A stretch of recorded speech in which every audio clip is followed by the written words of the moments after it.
بسم اللہ الرحمن الرحیم رب زدنی علما شهر رمضان الذي أنزل فيه القرآن هدى للناس وبينات من الهدى والفرقان نحمده ونستعينه ونستغفره ونعوذ بالله من شرور أنفسنا ومن سيئات أعمالنا من يهده الله فلا مضل له ومن يضلله فلا هادي له وأشهد أن لا إله إلا الله وحده لا شريك له وأشهد أن محمدا عبده ورسوله يا أيها الذين آمنوا اتقوا الله حق تقاته ولا تموتن إلا وأنتم مسلمون يا أيها الناس اتقوا ربكم الذي خلقكم من نفس واحدة وخلق منها زوجها وبث منهما رجالا كثيرا ونساء واتقوا الله الذي تساءلون به والأرحام إن الله كان عليكم رقيبا يا أيها الذين آمنوا اتقوا الله وقولوا قولا سديدا يصلح لكم أعمالكم ويغفر لكم ذنوبكم ومن يطع الله ورسوله فقد فاز فوزا عظيما أما بعد فإن خير الحديث كتاب الله وخير الهدي هدي محمد صلى الله عليه وسلم وشر الأمور محدثاتها وكل محدثة بدعة وكل بدعة ضلالة وكل ضلالة في النار. محترم بھائیوں اور معزز خواتین، آج اپنے تراویح میں 7ویں پارے کی تلاوت سماعت فرمائی ہے۔ 7ویں پارے کی شروعات ہوتی ہے وَإِذَا سَمِعُوا مَا أُنزِلَ إِلَى الرَّسُولِ تَرَىٰ أَعْيُنَهُمْ تَفِيضُ مِنَ الدَّمْعِ، کہ جب انہوں نے سنا جو رسول کے پاس رسول کی طرف نازل کیا گیا، یعنی قرآن کی آیتیں جب انہوں نے سنی تو تم دیکھتے کہ ان کی آنکھوں سے کیسے آنسو جاری ہو گئے۔ عربی زبان کا جو یہ انداز ہے، اس کو بیان کیا جاتا ہے کہ جب بہت زیادہ آنسو آنکھوں سے نکل آئے تو عربی زبان میں اس وقت کہا جاتا ہے یہ لفظ تفیض من الدمع، العین تفیض من الدمع۔ ہم اردو میں کہتے ہیں، اسی کو ذرا مشکل لفظ ہے، میں نے استعمال نہیں کیا، آنکھیں اشکبار ہو جاتی ہیں، یعنی بہت زیادہ آنکھوں سے آنسو رواں ہو جاتے ہیں، جاری ہو جاتے ہیں۔ یہ بات جو اللہ تبارک و تعالیٰ نے ذکر کی ہے، اس کے پیچھے ایک کہانی ہے، اس کا ایک بیک گراؤنڈ ہے، وہ اپنے سامنے رکھیں گے تو یہ چیز قرآن کی تلاوت کے تعلق سے بڑی اہمیت رکھتی ہے۔ میں وہ پورا بیک گراؤنڈ آپ کے سامنے پیش کرنا چاہتا ہوں۔ صحیح روایتوں میں یہ بات آئی ہوئی ہے کہ پیارے نبی صلی اللہ علیہ وسلم نے جب مکے میں دعوتی سفر شروع کیا اور کھلم کھلا آپ جو ہے پبلک پلیس میں آپ نے دعوت دینے کا کام شروع کیا، لوگوں کو توحید کی طرف بلایا، تو دشمنوں نے، مکے کے مشرکین مکہ نے آپ کی دعوت کے میں بہت سے روڑے بھی اٹکائے، اور جو لوگ آپ پر ایمان لاتے تھے ان کو بڑی تکلیفیں پہنچائیں۔ جب لوگوں کی تکلیف بہت بڑھ گئی تو اللہ کے رسول صلی اللہ علیہ وسلم نے انہیں حبشہ کی طرف ہجرت کرنے کی اجازت دی تھی۔ تو حبشہ 2 مرتبہ صحابہ نے ہجرت کی ہے، لیکن اس ہجرت سے تعلق نہیں ہے اس کا، لیکن اس ہجرت کو جاننا ضروری ہے۔ تو وہاں حبشہ میں صحابہ کرام جو ہجرت کر کے گئے تھے، وہاں حبشہ میں وہ رہتے تھے، ان میں ایک بڑا مشہور نام تھا جو ہے جعفر بن ابی طالب رضی اللہ تعالی عنہ کا بھی، جنہیں جعفر طیار کہا جاتا ہے، تو یہ بھی تھے وہاں پر۔ تو اس میں ایک قصہ جو مسئلہ جو ہوا تھا وہ یہ ہوا کہ ایک مرتبہ جب نجاشی کے پاس اللہ کے رسول صلی اللہ علیہ وسلم نے دعوتی خط لکھا، آپ نے بہت سارے بادشاہوں کے پاس دعوتی خط لکھا، اسلام میں داخل ہونے کی دعوت ان کو دی، تو جیسے قیصر کے پاس بھیجا، کسریٰ کے پاس بھیجا، ویسے ہی وہاں پر بھی آپ نے دعوتی خط بھیجا، اور عمرو نام کے ایک جو ہے صحابی، ان کے والد کے نام کے تعلق سے، کبھی دوسرے کے نام سے زیادہ ٹکرا جاتا ہے اس لیے میں انہیں پیش کر رہا ہوں، ان کے ہاتھ سے آپ نے یہ خط بھیجا، وہ لے کر کے گئے۔ جب وہاں کے بادشاہ نے، اصحمہ نجاشی جسے کہا جاتا ہے، اس نے وہ خط دیکھا تو وہاں جو لوگ تھے مسلمانوں میں سے ان کو بلایا، جعفر رضی اللہ تعالیٰ عنہ وہاں پہنچے، تو اس نے کہا سناؤ جو تمہارے نبی کی دعوت ہے، قرآن کی آیتیں سنانے کے لیے کہا، کیا دعوت ہے؟ تو جب انہوں نے تلاوت شروع کی، اس نے اپنے جو اس کے پادری لوگ تھے، یعنی عیسائیوں کے جو عالم مانے جاتے ہیں، کرسچین کے جو عالم ہوتے ہیں، ان کو بلا لیا تھا پہلے سے کہ وہ لوگ بھی سنیں، دیکھیں یہ کیا دعوت ہے اور کس چیز کی طرف یہ دعوت دے رہے ہیں۔ جعفر رضی اللہ تعالیٰ عنہ پہنچے تو انہوں نے سورہ مریم کی تلاوت شروع کی، تو یہ آیت اصل میں اسی سے تعلق رکھتی ہے۔ سورہ مریم کی جب تلاوت شروع کی تو سورہ مریم میں عیسیٰ علیہ السلام کا ذکر ہے، خود سورہ کا نام سورہ مریم ہے، تو چونکہ مریم علیہ السلام بھی اور عیسیٰ علیہ السلام یہ عیسائی مذہب سے خاص طریقے سے بڑا گہرا تعلق ہے، چونکہ عیسائیوں کی نسبت اسی طرف ہے، وہ عیسیٰ علیہ السلام کو نبی ہے یہ ان کے، یہ الگ بات ہے کہ بعد میں ان کے اندر بڑی خرابیاں پیدا ہوئیں تو انہوں نے عیسیٰ علیہ السلام کو اللہ کا بیٹا قرار دیا، پھر 3 معبودوں میں سے ایک معبود قرار دیا، پھر انہی کو معبود قرار دیا، یہ ان کے یہاں خرابیاں پیدا ہوئیں۔ لیکن بہرحال عیسیٰ علیہ السلام کی اس زندگی سے ان کا چونکہ مذہب کا ان کے بڑا گہرا تعلق تھا، سورہ مریم کی تلاوت شروع کی، عیسیٰ علیہ السلام کے بارے میں جب وہ باتیں آئیں، ان کی پیدائش کا ذکر آیا، سورہ مریم میں آگے چل کر کے وہ باتیں آئیں گی، جب وہ ذکر آیا اور انہوں نے سنا، وہاں موجود عیسائیوں نے، جس میں وہ بادشاہ بھی تھا، تو ان کی آنکھوں سے آنسو جاری ہو گئے۔ اسی کو اللہ تعالیٰ نے ذکر کیا ہے کہ جب انہوں نے قرآن کی آیتیں سنی تو ان کی آنکھوں سے آنسو جاری ہو گئے، بلکہ ایک روایت میں یہاں تک ہے کہ نجاشی بادشاہ جو ہے، یہ اصل میں جو ہے ایک اور موقع پر بھی قرآن کی آیتیں تلاوت کی گئی جب یہ لوگ ہجرت کر کے گئے تھے، اور اس موقع پر مکے کے مشرکین نے پیچھے پیچھے بھیج دیا تھا لوگوں کو کہ جاؤ وہاں سے ان کو بلا کر کے واپس لاؤ، تو اس موقع پر بھی ایسا ہوا تھا کہ جو بادشاہ تھا نجاشی بادشاہ، اس نے بلایا ان لوگوں کو بھی اور بولا، ان لوگوں نے کہا کہ یہ آپ کے جو معبود ہے عیسیٰ علیہ السلام نا، ان کے بارے میں یہ برا بھلا کہتے ہیں، یہ آپ کے دین کے بھی دشمن ہیں، جب وہ چیز کرنی چاہیے تو اس موقع پر بھی یہی ہے کہ وہ جعفر رضی اللہ تعالیٰ عنہ نے جو قرآن کی آیتیں تلاوت کی، نجاشی بادشاہ کہتا ہے اس وقت کہ جو تم نے کہا ہے عیسیٰ علیہ السلام اس سے ایک دن کا بھی اوپر نہیں ہے، یعنی وہ اللہ کے بندے ہیں، اللہ کے رسول ہیں، وہ معبود نہیں ہے۔ بعد میں عیسائیوں میں اتنی گمراہی آئی کہ انہوں نے عیسیٰ علیہ السلام کو ہی اپنا معبود بنا لیا، ان کی جو ہے ماں کو، مریم علیہ السلام کو اپنا معبود بنا لیا۔ یہ جو آیتیں آپ کو گزری ہیں خاص طریقے سے سورہ مائدہ کی، آج کے پارے میں جو آیتیں نا اس میں بڑی تفصیل سے ان چیزوں کا ذکر ہے، تو سورہ مائدہ کی جو آیتیں گزری ہیں اس میں خاص طریقے سے آخر میں یہ بات آتی ہے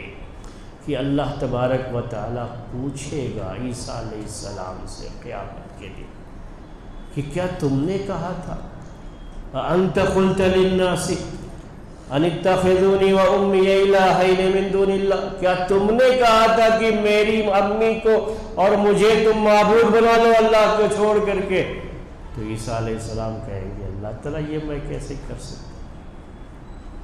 میں جب تک رہا ان کے درمیان صرف ایک اللہ کی طرف، ایک اللہ کی عبادت کی طرف میں بلاتا رہا۔ پھر میں جب ان کے درمیان سے اٹھا لیا گیا تو اے اللہ تو ان کے بارے میں جانتا ہے، میں نہیں جانتا۔ اگر انہوں نے میرے اٹھائے جانے کے بعد اگر ایسا کچھ کیا ہے تو اے اللہ تو جانتا ہے۔ اور تیرے بندے ہیں، وہ آیتیں ہیں میرے بھائیوں، جب پڑھتے ہیں سنتے ہیں نا تو رونگٹے کھڑے کرتے، رونا آ جاتا ہے جب آدمی جو ہے اسے پڑھتا ہے۔ ایسا جو ہے درد بھرے انداز میں عیسیٰ علیہ السلام اسے بیان کرتے ہیں کہ اے اللہ یہ تیرے بندے ہیں، جو کچھ بھی ہے وہ تیرے بندے ہیں، اگر تو ان کو عذاب دے تو تو بڑے غلبے والا ہے، قوت والا ہے، تو چاہے تو انہیں عذاب دے، اور اگر تو چاہے تو انہیں معاف کر دے تو تو بڑا معاف کرنے والا، رحم کرنے والا ہے۔ بہرحال وہ تیرے بندے ہیں، میں نے کسی کو یہ نہیں کہا تھا کہ وہ اللہ کو چھوڑ کر کے میری عبادت کرے، یہ میں نے کسی سے نہیں کہا۔ تو اس عیسیٰ علیہ السلام کے تذکرے میں جب وہ بات آئی تو اصل سورہ مائدہ یہ، تو اس کو سورہ مائدہ اس لیے بھی کہتے ہیں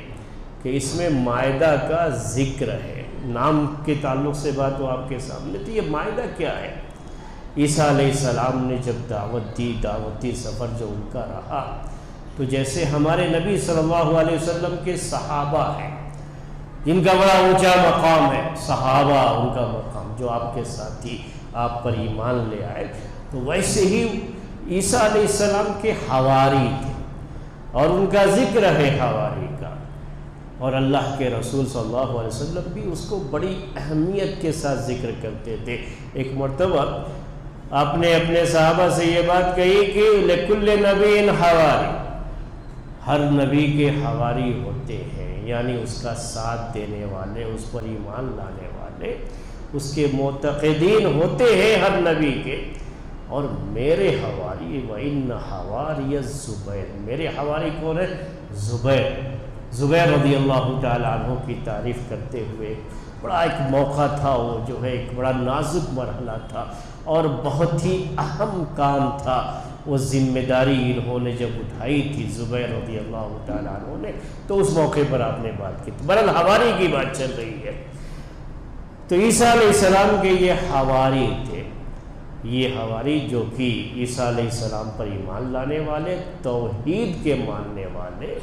اور انہوں نے بڑا سپورٹ کیا عیسیٰ علیہ السلام کو ان کی دعوت میں۔ ان کی طرف سے ایک مطالبہ ہو گیا تھا، مطالبہ یہ ہوا کہ اپنے رب سے کہیے کہ آسمان سے ہمارے لیے ایک مائدہ نازل فرما دے۔ تو مائدہ اصل کہتے ہیں عربی زبان میں دسترخوان کو، اردو میں جو ہم دسترخوان کہتے ہیں۔ دسترخوان کپڑے کا نام نہیں ہے، پلاسٹک کا جو اس کا نام نہیں ہے اصل میں۔ اصل دسترخوان کب کہتے ہیں؟ جب اس کے اوپر کھانا چون دیا جاتا ہے تو اسے دسترخوان کہا جاتا ہے۔ تو وہ جو مائدہ کا لفظ ہے وہ اسی معنی میں ہے کہ جب بھی چاہے وہ کوئی تشتری ہو، بڑا سا پلیٹ ہو، اس میں کھانا چن دیا گیا ہے تو اس کو مائدہ کہا جائے گا، یہ عربی زبان کا۔ تو مطلب یہ تھا کہ آسمان سے ایسے وہ مائدہ نازل ہو، اپنی آنکھوں سے دیکھے۔ یہ انہوں نے ایک درخواست کر دی عیسیٰ علیہ السلام سے کہ اپنے رب سے کہیے کہ ایسا کرے۔ عیسیٰ علیہ السلام نے کہا، منع کیا شروع میں، لیکن ابراہیم علیہ السلام کے قصے میں آپ جانتے ہیں، یہ ایسا نہیں تھا کہ ان کے جو حواری ہیں ان کا ایمان نہیں تھا، نہیں، ان کا ایمان تھا، ایمان کا مسئلہ نہیں تھا، جیسے ابراہیم علیہ السلام کا ایمان تھا، لیکن پھر بھی وہ چاہتے تھے کہ اپنی آنکھ سے دیکھیں کہ مردوں کو زندہ کیسے کیا جاتا ہے۔ تو یہ بھی چاہتے تھے اپنی آنکھ سے دیکھیں اللہ تعالیٰ کیسے نازل کرتا ہے، وہ اپنی آنکھ سے دیکھیں گے تو ایمان اور بڑھ جاتا ہے۔ لیکن جب اس طرح کا معجزہ نازل کیا جاتا ہے، اگر اس کے بعد کوئی نافرمانی پہ آتا ہے تو اللہ تعالیٰ کا بڑا سخت عذاب آتا ہے اس میں۔ اسی لیے عیسیٰ علیہ السلام نہیں چاہ رہے تھے، وہ نہیں دعا کرنا چاہ رہے تھے، لیکن جب ان کے ساتھیوں نے ان سے بڑی درخواست کی، اصرار کیا، نہیں آپ کیجئے ہم دیکھنا چاہتے ہیں، تو انہوں نے اللہ تعالیٰ سے دعا کی تو اللہ تبارک و تعالیٰ نے اسے نازل فرمایا۔ اسے انہوں نے اپنی آنکھوں سے دیکھا۔ وہ معاہدہ جو ہے عیسیٰ علیہ السلام کی زندگی سے کا جو ہے اس کا بڑا گہرا تعلق ہے۔ یہ انسانیت کے آپ سردار ہیں، آپ کی پیدائش کے دن کیوں نہیں جو ہے منائے؟ تو ایک طرح سے دلیل کے طور پر پیش کر۔ اب جب جواب دینے کے لیے آتے ہیں ہمارے جو علماء ہیں، جواب دیتے ہیں اس کا کہ جو ہے یہ جو عید کی بات کہی گئی،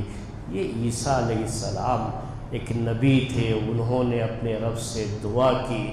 اور وہ جو ہے اس دن کو ایک خاص اہمیت دے کر کے اسے منائیں گے، خوشی منائیں گے، انہوں نے وہ بات کہی، لیکن یہ جو ہے ہماری شریعت نہیں ہے، یہ تو ہم سے پہلے کی شریعت ہے، یہ ہم سے پہلے کا معاملہ ہے،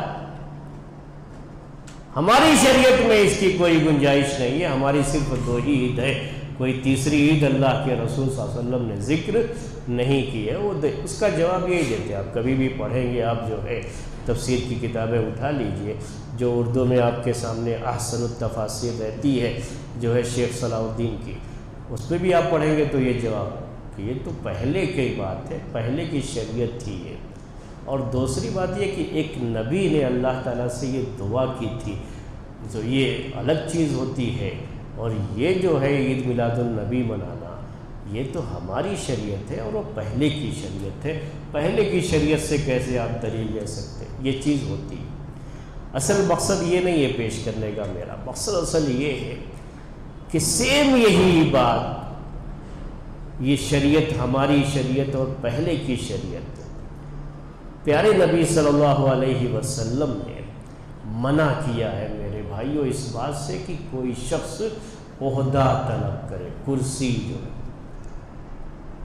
بڑی سختی سے منع کیا، کئی حدیثیں ہیں اس کے بارے میں۔ اور صحابہ جب کبھی بھی کسی صحابی نے آ کر کے اللہ کے رسول صلی اللہ علیہ وسلم سے کہا ایسا کہ اب ہمیں بھی کہیں کا گورنر بنا دیجئے، ہمیں بھی کہیں کا، ہمیں بھی کوئی ذمہ داری دے دیجئے، تو آپ کہتے تھے یہی کہ جو طلب کرتے ہیں اس کو ہم عہدہ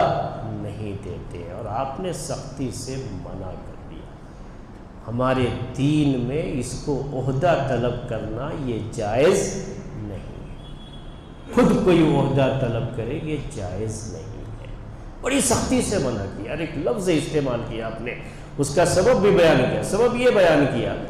فَإِنَّكَ إِن سَأَلْتَهَا وَكِلْتَ إِلَيْهَا، لفظ جو عربی میں ہے حدیث میں کہ اگر عہدہ مانگ کر کے لوگے تو اللہ تعالیٰ تم کو اس کے حوالے کر دے گا، چلو جاؤ سمجھ میں آئے کرو، جو ہے اللہ تعالیٰ کی مدد نہیں آئے گی۔ وَإِنْ أُعْطِيتَهَا مِنْ غَيْرِ مَسَالَةٍ وَإِنْ تَعْلَمْ، اگر تمہیں عہدہ دیا گیا، طلب نہیں کیا، لوگوں نے بنایا، لوگوں نے یہ عہدہ دے دیا، لوگوں نے وزیر اعظم بنایا، وزیر اعلیٰ بنایا، منسٹر بنایا، کچھ بھی ہے جو عہدے ہوتے ہیں آج کے زمانے میں، جو منصب ہوتے ہیں، لوگوں نے بنایا، خود سے جو ہے نہیں، طلب نہیں کیا اسے، تو اللہ کے رسول صلی اللہ علیہ وسلم کہتے ہیں کہ اگر لوگ بناتے ہیں تو اللہ تعالیٰ کی مدد ساتھ میں ہوتی ہے، اور جب تک اللہ تعالیٰ کی مدد نہ ہو کیا آدمی کوئی کام انجام دے سکتا ہے؟ نہیں دے سکتا۔ تو یہاں پوری جو ہے ہماری شریعت کے اندر عہدہ طلب کرنے سے بالکل سختی سے منع کر دیا گیا، لیکن آج کے اس دور میں ایک بڑی آپ کو دکھ بھری یہ داستان ہے جو پیش کر رہا ہوں۔ اگر ہمارے اس ملک میں بھی دیکھیں اور دوسرے ملکوں میں بھی یہی حال ہے ہم مسلمانوں کا، کہ عہدے کے پیچھے سب سے زیادہ آج کے دور میں علماء بھاگتے ہیں، سب سے زیادہ ان کو خواہش ہوتی ہے عہدہ لینے کی، طلب کرتے ہیں باہر، نہیں مجھے بنایا جائے، مجھے بنایا جائے۔ جو جمعیتیں جماعتیں ہیں، آپ چاہے خود اپنے صوبے کے اندر بھی آپ دیکھ لیں گے تو وہاں پر بھی ہوتا ہے کہ جب ان کے انتخاب کا وقت آتا ہے تو ایسی اندر سے لڑائی رہتی ہے، ہر کسی کی خواہش ہوتی ہے کہ مجھے بنایا جائے، آپس میں اس کے کولڈ وار جسے آج کے زبان میں کہتے ہیں نا، سرد جنگ، کولڈ وار چلتی رہتی ہے باقاعدہ، جو ہے لوگوں کے اپنے اپنے کیا ہوتے ہیں، لوگ ہوتے ہیں جو ان کی طرف دعوت دیتے ہیں کہ نہیں ان کو بنانا ہے، ان کو بنانا ہے، اور یہ اندر اندر بڑی لڑائی چلتی ہے اور ایک ہی جماعت میں پھوٹ پڑتی ہے، الگ الگ ایک ہی جماعت کی بہت سی جماعتیں بن جاتی ہیں۔ کسی بھی مدرسے میں چلے جائیے وہاں بھی یہی حال ہوتا ہے کہ مدرسوں میں عہدے کو لے کر کے اتنی لڑائی رہتی ہے۔ چونکہ میرا اسی سے تعلق ہے اس لیے میں اندر کی یہ ساری باتیں جانتا بھی ہوں، مجھے پتہ بھی ہے۔ اندر اتنی لڑائی رہتی ہے عہدے کو لے کر کے، جب ان کے سامنے حدیثیں پیش کی جاتی ہے کہ اللہ کے رسول صلی اللہ علیہ وسلم نے منع کیا ہے، تو پھر وہی بات کہ نہیں یوسف علیہ السلام نے طلب کیا تھا جائز۔ تو یہ آج کے دور میں بہت ضرورت ہے کہ صحیح تربیت کی جائے۔ صحیح تربیت میں یہ چیز بھی آتی ہے کہ مسئلہ جو ہے علماء کی بھی صحیح تربیت کی جائے، ان کو بھی بڑی تربیت کی ضرورت ہے۔ حقیقت ہے یہ جو ہم خود اپنی آنکھوں سے دیکھتے ہیں اور خود ہمیں اس کے بارے میں علم ہے، کیونکہ ہم اسی میں رہتے ہیں اور اسی میں پڑھے بھی ہیں، مدرسوں میں پڑھائے بھی ہیں، پڑھا بھی رہے ہیں، تو بہت سی چیزیں اندر کی جو جانتے ہیں، ہم نے جو دیکھا ہے وہ یہی ہے کہ سب عہدے طلب کرتے ہیں، اور جب کوئی کہہ دے کہ بھئی عہدہ طلب کرنا منع ہے تو کیا کہہ دیں گے؟ یوسف علیہ السلام۔ یوسف علیہ السلام کی شریعت بھی تو ہم سے پہلے کی شریعت ہے، ہماری شریعت میں تو نہیں ہے اس کو طلب، وہ تو روکا بھی گیا ہے صاف صاف۔ پھر یوسف علیہ السلام ایک نبی ہے، وہ نبی کا کیا مقام ہوتا ہے سمجھتے ہیں؟ نبی جو ہے بڑا، اس سے کوئی خیانت ہو ہی نہیں سکتی، نبی سے کوئی بڑا گناہ ہو ہی نہیں سکتا۔ اللہ تعالیٰ ان کو معصوم بناتا ہے، وہ ایک نبی ہیں،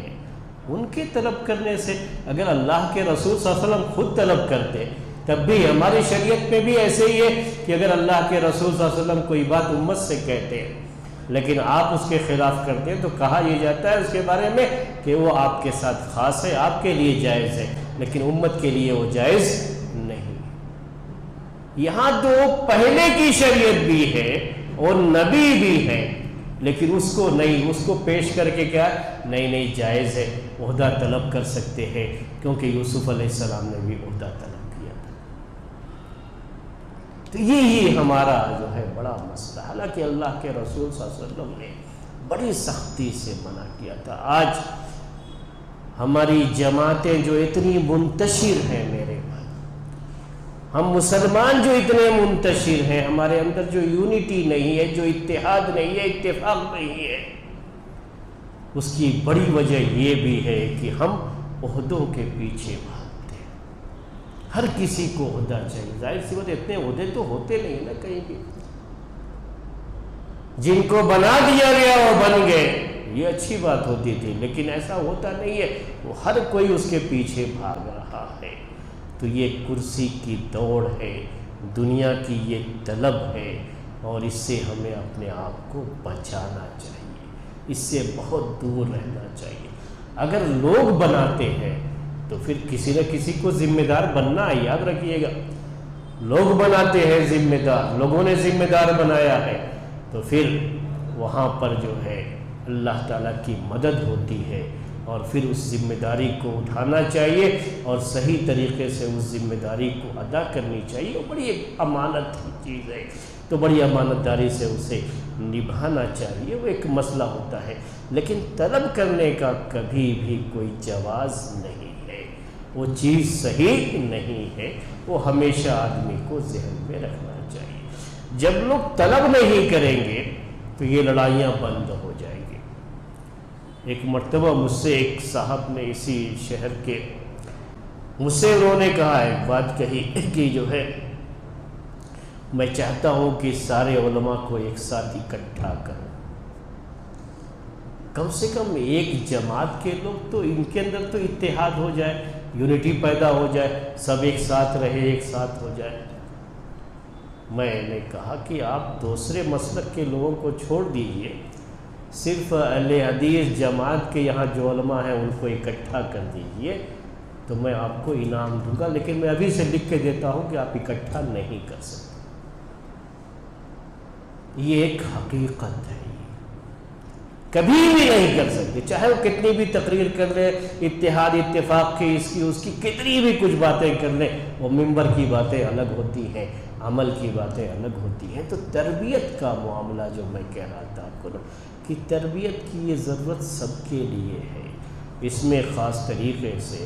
علماء کی تربیت کا بھی ایک ایسا انتظام ہونا چاہیے کہ یہ لوگ اپنی ذاتی دشمنیاں بھلا کر کے اور یہ جو عہدوں کی لالچ اور حرص ہے اسے چھوڑ کر کے سب اگر امت کے لیے، جمعیت اور جماعت کے لیے اپنے اندر خیر خواہی پیدا کر کے، اخلاص پیدا کر کے اکٹھا ہو جائے تو یہ بھی ایک بڑا کام ہے جس کی آج امت کو ضرورت ہے، سب کو ضرورت ہے اس کی، اور اس سے بہت سے مسائل بھی حل ہو سکتے ہیں۔ یہ چند باتیں تھیں آج کے اس جو ہے درس میں، جو چونکہ کچھ اس طرح کی آیتیں آئی تھی تو اس کی روشنی میں نے یہ چند باتیں ذکر کی۔ آج کا درس اسی پر ختم کرتے ہیں۔ سبحانک اللہم و بحمدک اشہد ان لا الہ الا انت استغفرک و اتوب